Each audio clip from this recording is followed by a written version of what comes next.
Hey players, welcome back for another video. Today I'll be reviewing the Texas Chainsaw Massacre game. So without further ado, let's slice right into it. So players, the first thing I'll be talking about is the survivors. The survivors are Connie, Leland, Sonny, Julie, and Anna.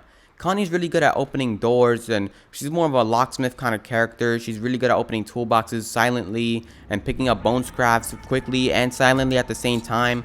Leland is more of an aggressive character. His main ability is that you could shoulder charge one of the family members and that will stun them for a couple of seconds, depending on how leveled up you have him. Sonny is really good at listening out for different things like for example, different objects around the map making noise, killers, or survivors. Julie is really good at avoid getting detected by either the cook or Johnny by his footprints or the cook's hearing ability. Anna is just mainly just toughness, like she's incredibly strong. And the main reason I main Connie is just because like she could open doors up within like 5 to 2 seconds at most. And especially if you have her leveled up to the max, which I find really enjoyable. The one downside that I would have for her, which I guess makes her semi-balanced, is that her stamina completely depletes, especially if you don't have her leveled up at all. That her stamina is a goner. So if a killer's right behind you, do not open up a door with your focus ability because you are dead. Trust me, there are many instances where I've like opened the door and there was a killer right there, either in front of me, behind the door, or behind me chasing me. So don't even try it.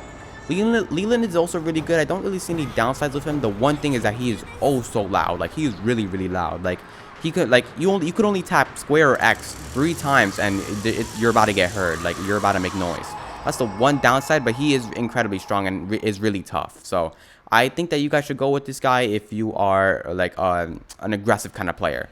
Sonny is also really good. He's kind of like the cook, but like for everything version. Like he could hear killers, like I mentioned earlier, killer, survivor, or objects around the map, which I think is really useful if you want like intel, kind of like Dead by Daylight, which we'll dive in more into later. Julie is good like if you don't want to get tracked by Johnny with his footprint ability or the cook with his listening out ability. And I find her really good if you're trying to be like more stealthy kind of thing. I have her, Leland, and Connie pretty high leveled, so I've been using them a lot. Sonny and Anna I have to work more on for sure though. And Anna is mostly like related to toughness, and she has high endurance levels, which I find really good if you're like if you get in a lot of chases with the killer. Like this person is really good. Like depending if it's like Leatherface, oh you'll easily outrun him for sure. I feel like playing the survivors is more easier than playing the killers. Let me explain why. So the survivors don't really have to do anything. All they have to do is just find a way to escape without getting killed. So you could either escape through the main gate all the way upstairs outside using a lockpick and disabling the generator, taking out the fuse out of its random location that it spawns in and putting it in the fuse box and escaping in the basement, etc. And I think that this is really good because you don't really have to do anything else, just avoid the killers and survive pretty much. But for the killers, it's actually pretty harder because you really have to track them down. And if you're not playing an intel character like the cook or Johnny, but Johnny is pretty slow, but we'll dive more into them later. I just feel like it can become really hard, especially if you have a good team, which is why I really recommend if you're playing killer and you're a killer main to have a good strong team that you can communicate with, because I find that really useful with the survivor side. So just imagine the killer side, because you'll be unstoppable on the killer side for sure. Now the survivors have a lot of perks, but they can only have 3 perks plus their main ability, so not really like too good because you have so many perks. Like if you get to level 10 and you rack up on skill points, you'll have a lot of perks to your disposal, but only 3 slots to use them. So you better choose wisely, because I've ran into so many times where I'm like, oh, I really want to put that perk, but I also really like that perk. Oh man, what do I do? So just be sure you know what you're doing with your build and know what perks you're gonna use. The same thing with the killer side. I found it really like hard to pick the perks. I mean, it depends if you're going for an all-out like mixed like build, because that makes it really hard, or if you're just going for a pure like offense typed build, which I found really easier to use than just create a well-balanced build, because you know there's a lot of well-balanced perks, and you know you can't really have all the perks on in the game. You know you can only have 3, which makes it really hard in deciding. So I feel like they did a good job with that, because you always have one main ability that you could use at your disposal. So it kind of balances out in a way. Now the 5 family members are Leatherface, Johnny, Cook, Hitchhiker, and Sissy. I find Leatherface the strongest of them all, but definitely the slowest at times. But he can also be really fast if you know how to rev up his chainsaw and like mix up speed with like a good swing, because one good swing to Connie and she is down. Johnny's also really good. I feel like he's good for intel, but also really strong. But he has low endurance. Like you could literally, like you're literally, the gameplay is literally just you walking towards your survivor. Like you're towards the survivor that you're chasing. Like you're literally like, what's his guy's name? Michael Myers. Like in the Halloween movies and stuff, or Dead by Daylight, for example. You're just literally walking at your survivors. And if you're a really good Johnny player, you could actually like learn to make his speed buffed with the perks that you could unlock in the skill tree. And the cook is also one of those tracker kind of killers. Like he's really good at listening out, same as Johnny. Johnny could use his footprint ability to track the survivors and where they went. Cook is really good because he could hear like the survivors. It doesn't matter where they are on the map. He could hear from any range, which I find really useful. The Hitchhiker is pretty good for speed, like same as Sissy. We'll get into it right now. Hitchhiker is good for like putting traps down. So I feel like if you need like a very balanced build, you should at least have one Johnny or one cook in your build, or one cook in your match, in your killer, like in the 3 killers, because there's only 3 killers surprisingly, and in Dead by Daylight there's only 1, but I guess the killers are Dead by Daylight are a little more better, but we'll dive into that more later and in a different video. But Hitchhiker is really good for putting down traps and securing and locking down areas. The cook is also as well really good at that because he could place padlocks as his main ability. And Sissy is also an interesting one because she has like a kind of like toxic gas. Like, what's that killer's name? The Plague, for example, in Dead by Daylight. She's very similar to her. In which case, because she could like make stuff trapped, and if like you step on it, or if you step in that area, you deal damage. And she could also poison like health packs or whatnot, and that makes it really hard for the survivors. Like if you know a survivor is gonna touch a health pack, you could poison it and it'll deal damage to them instead of heal them, which is really useful if she's in a chaser, if she's just hiding from them or whatever. But yeah, the family is also like pretty good. I think you should have definitely one Johnny or one cook in your game. Either or works. You could, and no matter what, you always have to have one Leatherface. So I find it really good to use, like, don't use Leatherface and for example, no, actually you could use any. It's just that you have to use Leatherface, which I found really like pretty annoying because like and I'm pretty sure there's 3 people who want to play, you know, the other people, but there's always someone that has to play Leatherface, unfortunately. But I find Sissy also really good for mobility. Hitchhiker and Sissy are the only ones that can crawl and move through tight gaps, but they cannot climb over things like the survivors can. So Leatherface is still needed to break that, I guess, those obstacles down, which I guess is the reason why they keep him in the game at all times. Now I'll be talking about the best killer or family member of them all, the Grandpa. The Grandpa is sitting stationary somewhere around the map, and in the start of the game, he's sleeping, right? You gotta wake him up. Either collect blood from blood pouches scattered around the map, and you could feed him.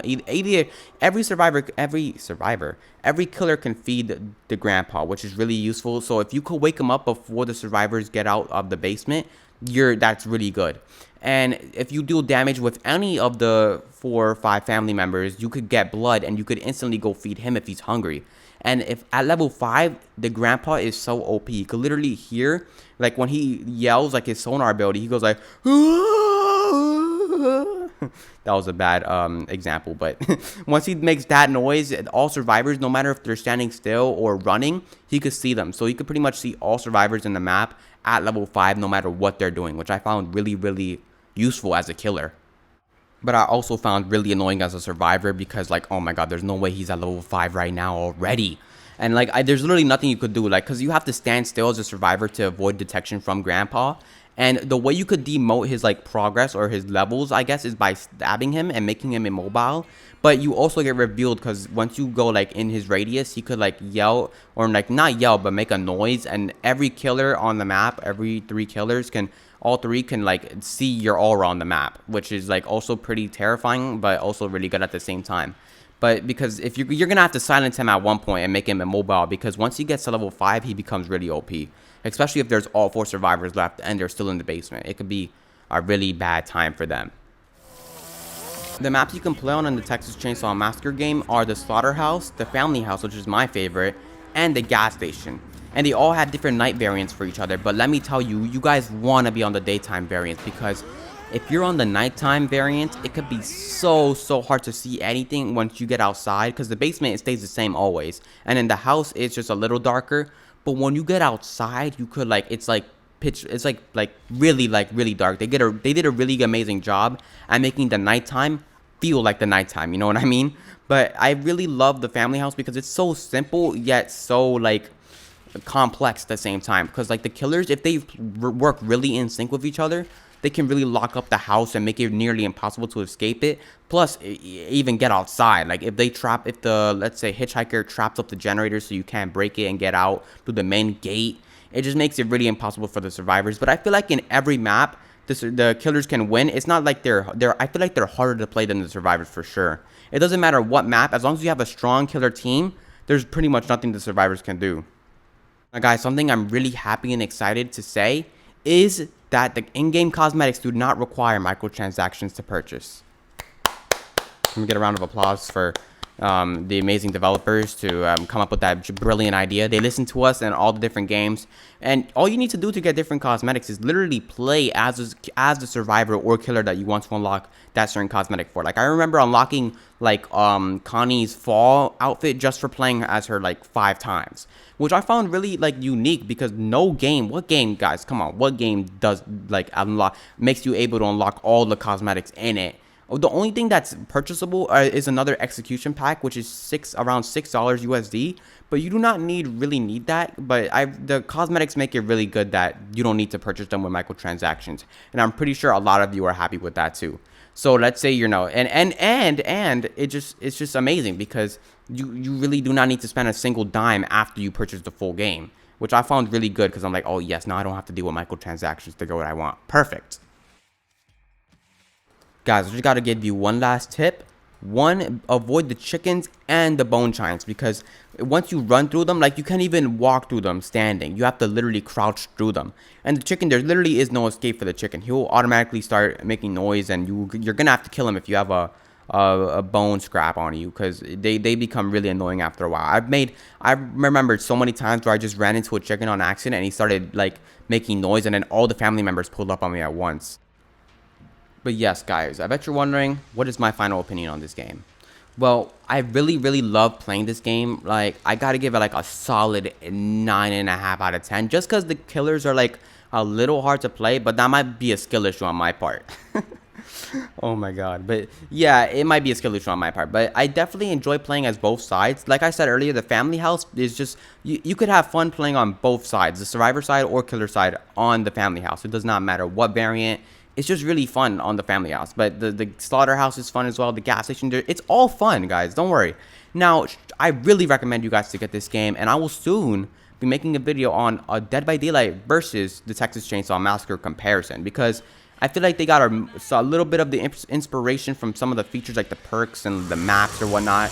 But I really can't wait to dive more deeper into that in that video, so you guys better stay tuned for that. So players, I really hope that you enjoyed this review. Please like, comment, share, and subscribe to my channel, and I'll see you guys on the family house. Peace out.